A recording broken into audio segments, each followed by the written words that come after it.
Hi everyone, and welcome to my channel, The Workman Diaries.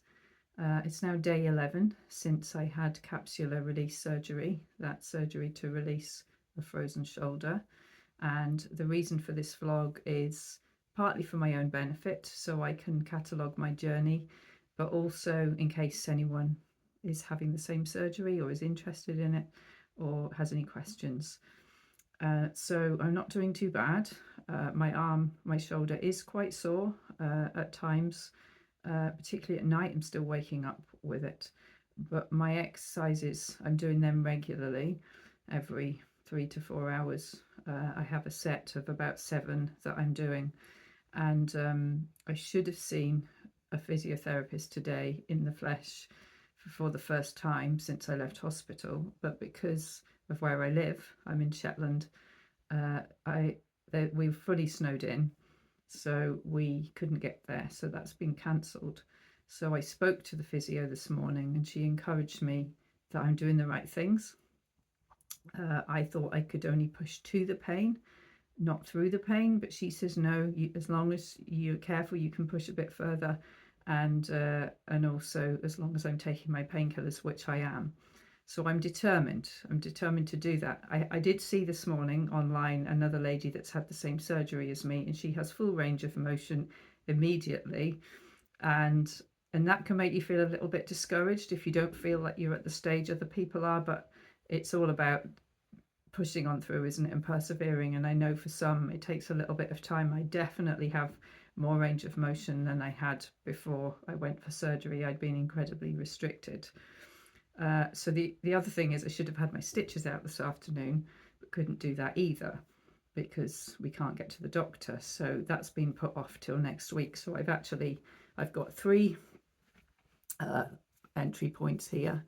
So this is where my stitches are. I'm very bruised, and I presume this is from the surgeons manipulating my arm, and these are grip marks. I've also got a whopping big bruise here. It doesn't hurt, but it's quite interesting. I wonder if anyone else has that, but I don't think it's anything to worry about. So I'm keeping on top of my painkillers. I'm taking paracetamol, ibuprofen. I'm taking an omeprazole for my stomach because I don't tolerate tablets particularly well. Making sure I'm eating. Not managing to exercise really much because I can't even go for walks. I'm terrified of falling. So this will be a short video today, but I forgot to mention in my last videos that one thing I found really helpful, and I don't need them so much now, but had I had rotator cuff repair surgery, it would have made a difference, is ponchos. So I got this, and you just slip it over your head, from Vinted, just for a couple of quid. And it's really easy to wear because you can just throw it over your head and there's no arms to put in. So if you haven't had surgery and don't intend to, ponchos are a really good idea. Some people think they're a bit dated. My husband keeps calling me John Wayne because apparently he wore one. I think it's John Wayne. But I borrowed another couple off a friend to go to hospital, to come out of hospital. And so that's a little tip.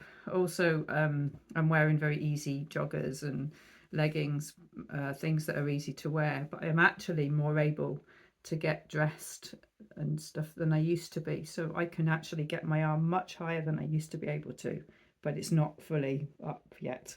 So I am hoping to get to that stage.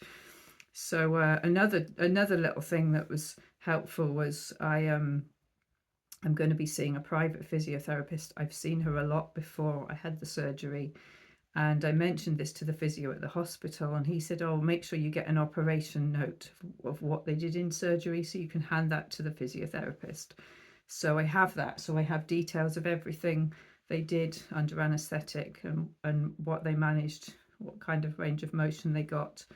So so they got that for me before I left the hospital, so that was really helpful. So there's no point me really updating you on much more than that because I don't have much to say. But next week when I have my appointments, and hopefully I'll be doing a little bit better again, then I will come back on. So thanks for watching. If you want to keep updated, because I won't video every day, but maybe every few days, then just subscribe and then you'll be notified of when I come on next. And if there's anything you're interested in, just message in the comments and I'll answer questions. And yeah, have a good day.